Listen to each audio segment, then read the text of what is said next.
Highlights. Governor Sanwo-Olu inaugurates 144 housing units, 60 apartments in Mile 2, Amuwodofe. Federal government begins computation to fast-track retirees' pension payment.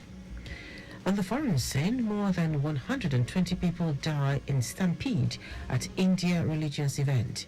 And in sport, Nigeria Rugby Federation seeks support for national team ahead Africa Men's 7-second leg match. Now the details. I am Dele Agadumo. Lagos State Governor Babajide Sanwo-Olu has inaugurated 204 housing units to provide affordable shelter for various strata in Amuwodofe.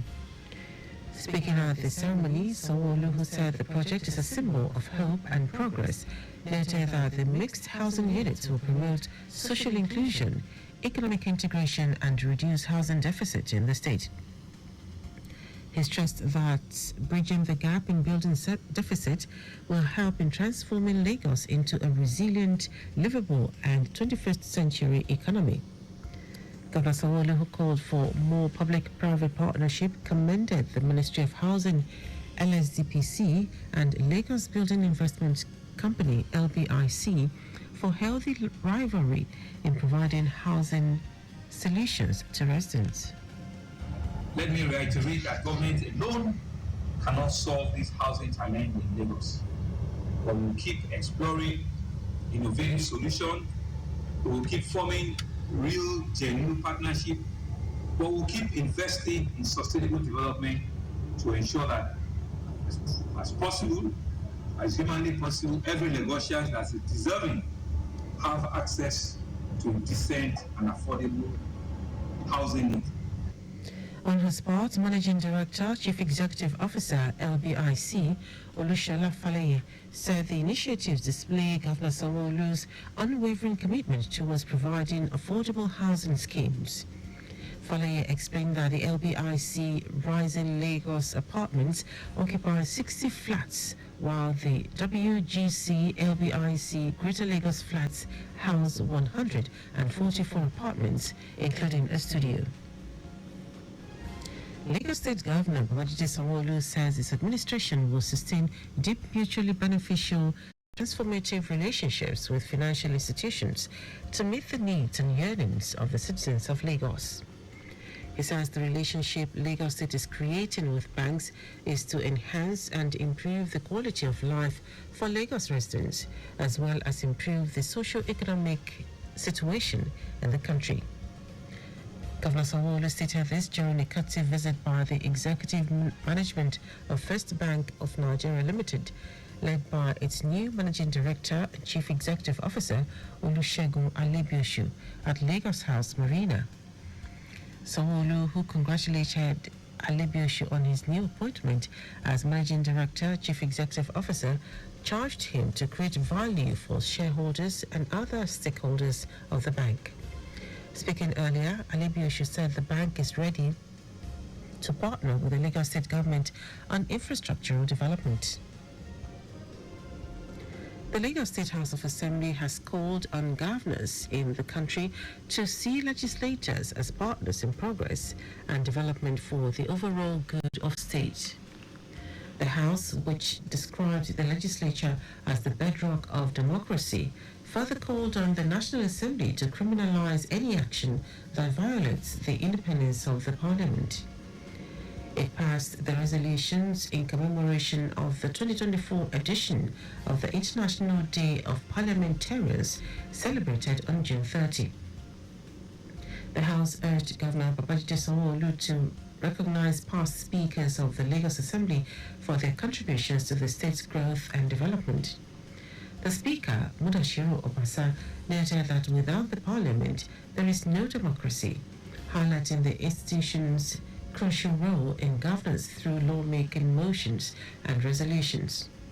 He described the International Day of Parliamentarians as a day to do more to draw the attention of Nigerians to the importance of the legislature.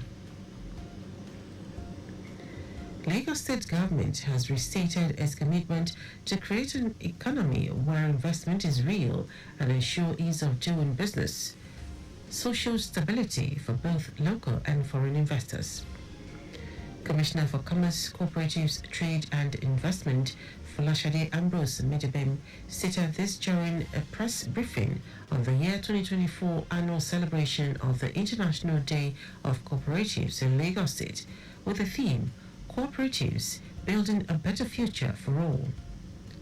Ambrose Medebem, who was represented by Permanent Secretary in the Ministry, Olubenga Aino, said this year's celebration, in conjunction with Lagos State Cooperative Federation, LASCOFED, will be guided by a shared vision and common understanding of the desired outcomes. He also said the government seeks to create an enabling environment in which cooperatives movement, which are about 544 from 2023 till date, can participate on equal footing with other forms of enterprises and develop an effective partnership to achieve their goals. Manner from Lagos, and that means the state is quite pivotal to economic development in the whole of the nation. We want to become the destination where people can come and sort out resources in terms of skills that are acquired. These are some of the economic drivers that we will see and will continue to push in the next couple of years so that the city can continue to remain resilient, forward-looking, and a safe home to all and sundry, and also for international markets and audience. As a ministry, we have continued to push these drivers. President of the Lagos State Cooperative Federation, Oladipo Shobule, said the cooperative societies have been playing effective and important roles in the state by supporting governments in eradicating hunger in the society. Of the nation, because talk of any area of the global good community, and the also important talk of housing, provision of affordable housing for the parents mass of the people. Talk about eradication of hunger, environmental sustainability and provision of potable water. These are areas that the cooperative have been playing effective roles and continue to play. The 2024 International Day of Cooperatives event will be celebrated with a week-long event which will end on Sunday, 7th July 2024. Now to the rest of the stories. The federal government has ordered the computation of accrued pension of serving federal civil servants. According to a memo by the Office of the Head of Service of the Federation, the move was in collaboration with the Ministry of Finance and will focus on employees who were employed on or before June 30, 2024. The memo said the move would enable the government to plan ahead of time towards the early release of the entitlements of the workers. The federal government's indebtedness to retirees on accrued pension rights in the last 16 months is estimated at 230 billion naira. The selection process for the winning entry of the One Nigeria Unity Fabric has commenced. This was announced by the wife of the President of Nigeria, Oluremi Tinubu, at the commencement of the process, which was held at the State House, Abuja. Mrs. Tinubu noted that the quality of the entries show the creative prowess of the Nigerian youth. She explained that the multiplier effects the competition will have on the nation's economy was enormous. The One Nigeria Unity Fabric, which commenced in February and ended on the 30th of June, has prize money of 20 million naira. The Central Bank of Nigeria, CBN, has issued a warning to deposit banks, DNBs, and authorized forex dealers, advising them against rejecting old and lower dollar denominations from customers in the country. According to the Apex Bank, the directive became necessary as it had been inundated with complaints from customers about after it conducted consumer market intelligence.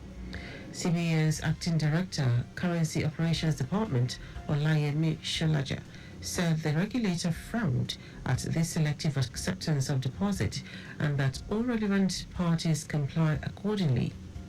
The financial regulator warned that sanctions would be meted out to any bank or authorized forex dealer that reject old series or lower denominations from their customers.